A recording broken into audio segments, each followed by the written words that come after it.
discussed on the advice of the great teacher and what he left to us, every generation to come. He said there's nothing new under the sun. That what has been will be again. In the light of this reality, it is carelessness and foolishness to live your life to chance when you are aware that everybody before you, there were several handwritings of wickedness and affliction that registered their presence upon their life and are responsible for why they could not rise. In Zechariah chapter 1 verse 18 and 19, the Bible says the angel of the Lord took him in a vision and showed him 4 horns, and he asked, what are these? And the angel said, these are the horns that have scattered Judah, Israel and Jerusalem, so that no man can lift up his head. So there are spirits that register their presence over territories. If you see a common trait predominant in a space, it can never be by coincidence. It is the handwriting of a prince in that space. It is the signature of that prince. And so when you find a whole people under a particular predicament, it is a signature of a prince.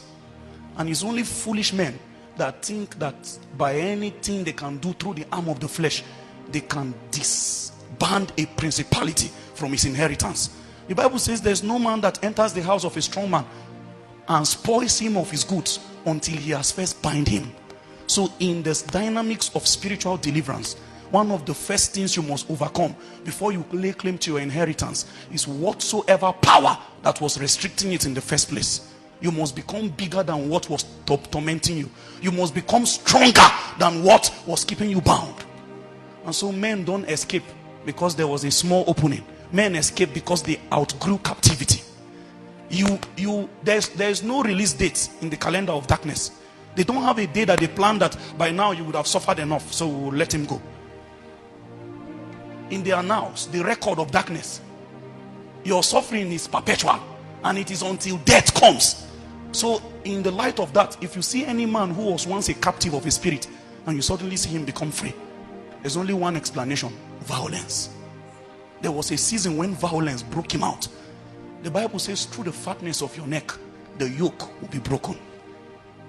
The yoke will not break because of any particular, sense of pity. The yoke will be broken because you outgrew captivity. He says, and thou shalt know the truth. The truth will make you free. Make you free. Many of you, from where you are coming from, people don't live to a ripe old age, and you can see it already. But there is a foolish idea making you think your own case is different on account of just verbal profession. Mind you, there is nothing new. What has been will be again. You have seen how the marriages of the people around you turn out. Some of them went out, some of them almost broke the code, but then eventually everybody must return back to the father's house, and you are watching it carefully. You have seen that everybody before you can even go and do master degrees and then finish their PhD, and yet they are struggling to feed. And something is still lying to you that just work hard. Can't you see that the arm of flesh have failed those before you? Can you not tell that a handwriting on the wall has remained undeciphered until a man will engineer an adventure of priesthood? The things that held everybody before him would hold him to. This is why I started this night by introducing it in this light, because I wanted us to still pray some more. Many of us were aspiring for new seasons, but we have not solved the complex, matters that only priesthood could settle. And so you are feeling like the door should open when you come, but that same door has not opened for anybody before you. So there must be a partnership of both hard work and time, and then putting the investment of priesthood, so that man can arrive at outcomes that is not consistent with the narrative from whence he came.